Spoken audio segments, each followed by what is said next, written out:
다 함께 기도드리심으로 목요일 새벽 예배 하나님 앞에 영광 돌려드립니다.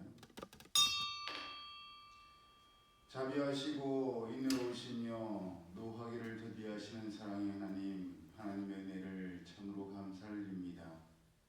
이 새벽 미명에도 일깨워주셔서 습관을 쫓아 기도하셨던 예수님을 본받아 저희들도 거룩한 습관으로 하나님 앞에 나와 하루의 시작을 예배를 드릴 수 있도록 인도해 주셨음에 참 감사합니다.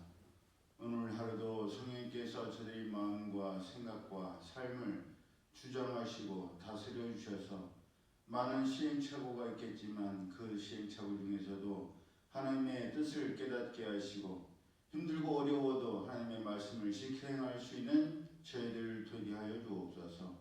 예배 시종을 주님께 맡겨드려오며 거룩하신 예수님의 이름으로 축복하며 기도드리옵나이다. 아멘. 찬송가 455장 주님의 마음을 본받는 자 찬양드립니다.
그날에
여호와께서 모세에게 일러 이르시되 이스라엘 자손 중에서 사람이나 짐승을 막론하고 태에서 처음 난 모든 것은 다 거룩히 구별하여 내게 돌리라.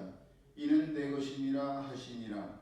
모세가 백성에게 이르되 너희는 애굽 곧 종되었던 집에서 나온 그날을 기념하여 유교병을 먹지 말라. 여호와께서 그 손의 권능으로 너희를 그곳에서 인도해 내셨음이니라. 아비벌 이날에 너희가 나왔으니 여호와께서 너를 인도하여 가나안 사람과 헷 사람과 아모리 사람과 히위 사람과 여부수 사람의 땅 곧 내게 주시려고 내 조상들에게 맹세하신 바 젖과 꿀이 흐르는 땅에 이르게 하시거든. 너는 이달에 이 예식을 지켜 1일 동안 무교병을 먹고 7째 날에는 여호와께 절기를 지키라. 1일 동안에는 무교병을 먹고 유교병을 내게 보이지 아니하게 하며 내 땅에서 누룩을 내게 보이지 아니하게 하라. 너는 그날에 내 아들에게 보여 이르기를 이 예식은 내가 애굽에서 나올 때에 여호와께서 나를 위하여 행하신 일로 말미암음이라 하고 이것으로 내 손의 기호와 내 미간의 표를 삼고 여호와의 율법이 내 입에 있게 하라. 이는 여호와께서 강하신 손으로 너를 애굽에서 인도하여 내셨음이니 해마다 절기가 되면 이 규례를 지킬지니라. 아멘. 애굽에 처음 난 것은 종으로부터 시작해서 왕의 아들에 이르기까지 모두가 다 죽었는데 같은 시기에 같은 애굽에 있던 이스라엘 백성들의 자녀들은 한 사람도 죽지 않았다는 것은 이 모든 일들이 결코 우연이 아니었음을 말해줍니다. 하나님께서는 이 모든 일들이 하나님께서 행하신 일이요 하나님의 은혜임을 잊지 않게 하기 위해서 대대손손 6월절의 절기를 기억하여 지키라고 말씀하셨습니다.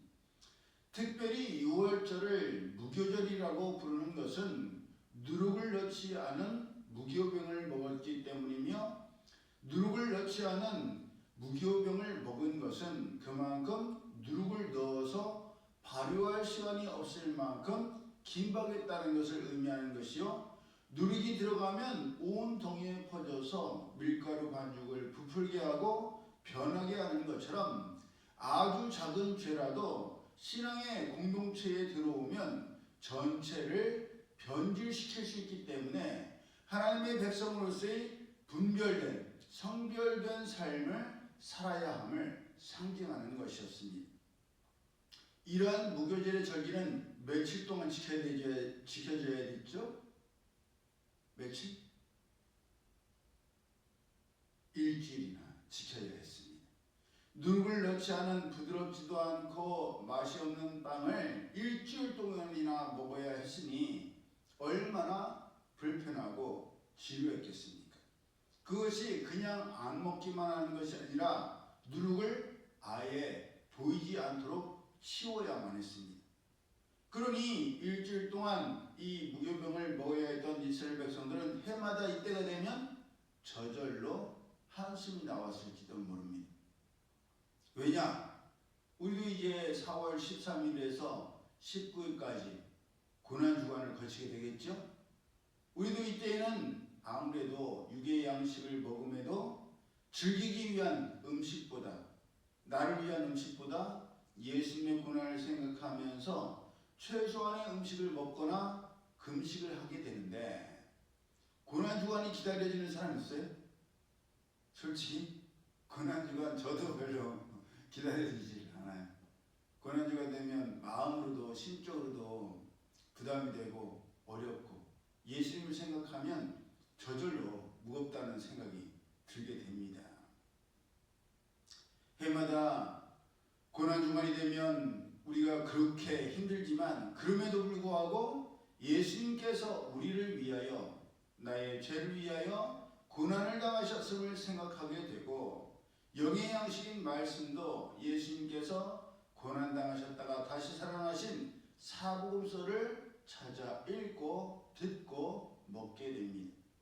그처럼 하나님께서는 구약의 이스라엘 백성들에게는 무교병을 먹어야 하는 무교절의 일주일을 통하여 하나님께서 출애굽의 대역사를 이루셨음과 그때 있었던 모든 처음 난 것의 수컷의 죽음에 대해서 생각하게 하시고 감사하게 하신 것입니다. 그래서 구약과 신약은 이처럼 짝을 이루고 있어요. 무교절에 유교절에 6월절의 일주일과 고난주간의 일주일이 짝을 이루고 있는 것이죠. 그러니 해마다 반복되는 6월절 무교절을 통하여 최소한 일주일 동안은 싫든지 좋든지 하나님께서 이루신 일들에 대해서 생각하지 않을 수가 없었을 것입니다. 그로 인해서 이스라엘 백성들이 출애굽을 했으며 자유를 누릴 수 있었기 때문입니다. 그렇게 오늘날에도 절기가 중요한 것이 바로 이런 이유 때문입니다. 우리나라에도 명절이 절기라고 할 수가 있죠. 우리나라에 명절이 없다면 1년에 최소한 2번의 가족 모임에 대해서 심각하고 진지하게 생각하거나 받아들이지 않을 것입니다.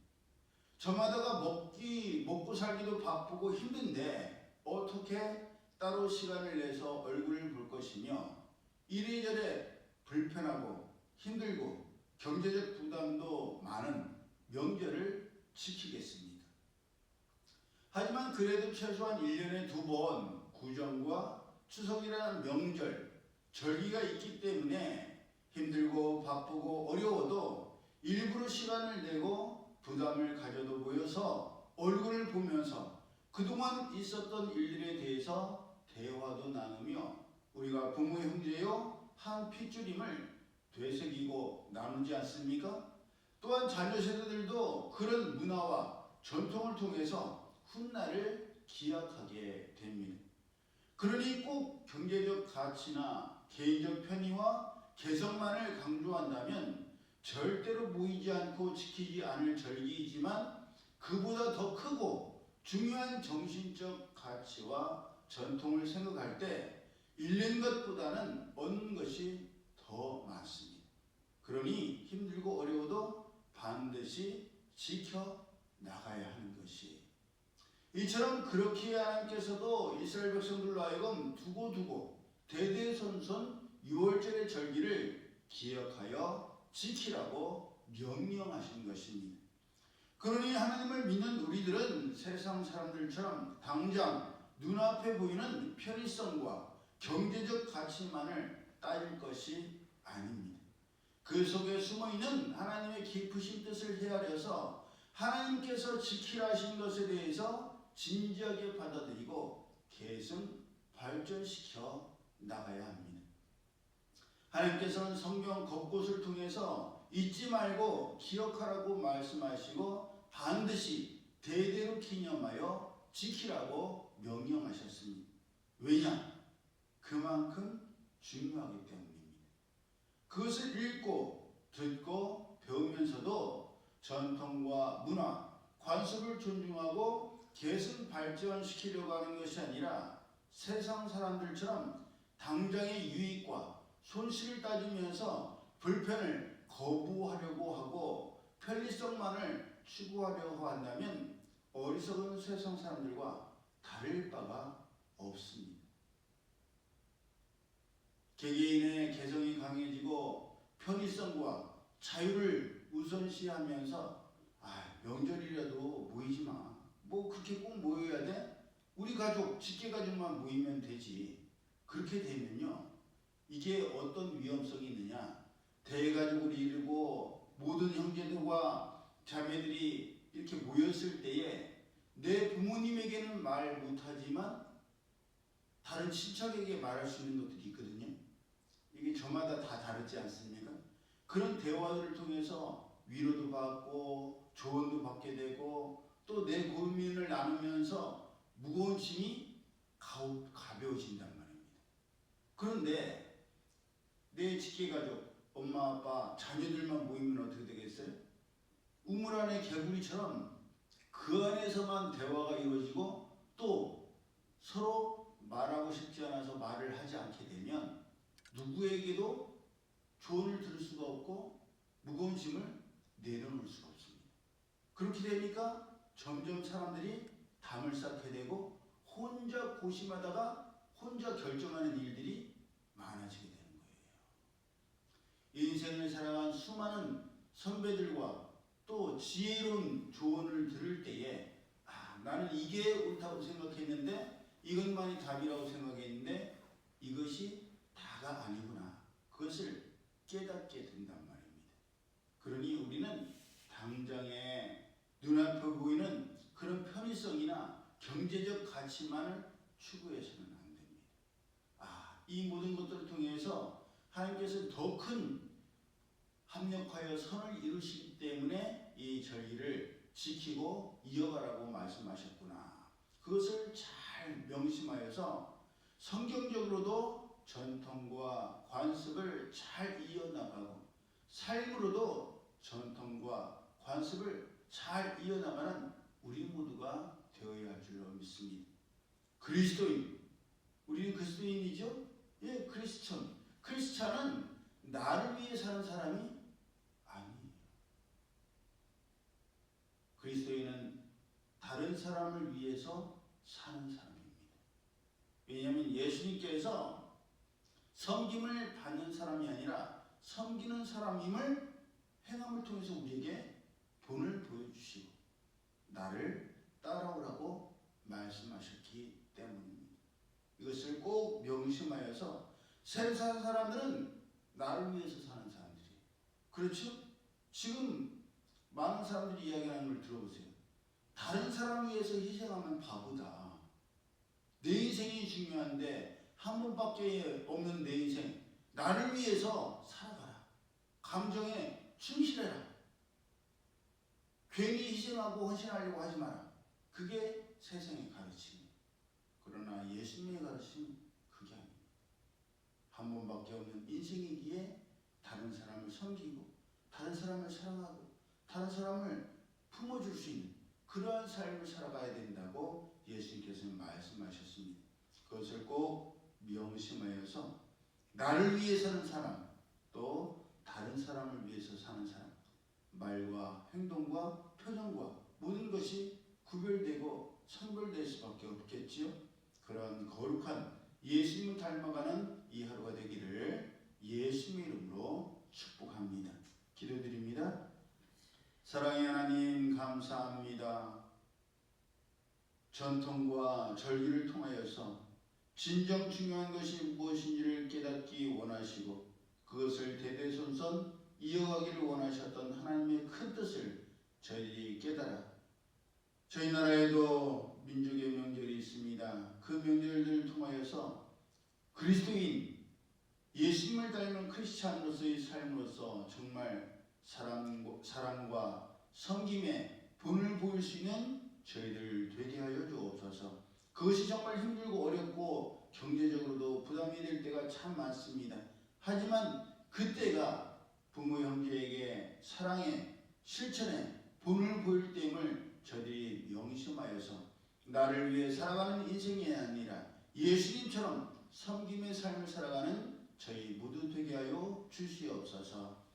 이제는 우리 주 예수 그리스도의 은혜와 하나님 아버지의 그 크신 사랑하심과 성령님의 교통하심이 하나님의 말씀대로 전통과 그 신앙의 귀한 가치를 잘 이어가기를 원하는 이들 모두에게 이제로부터 영원히 함께 하실지어다.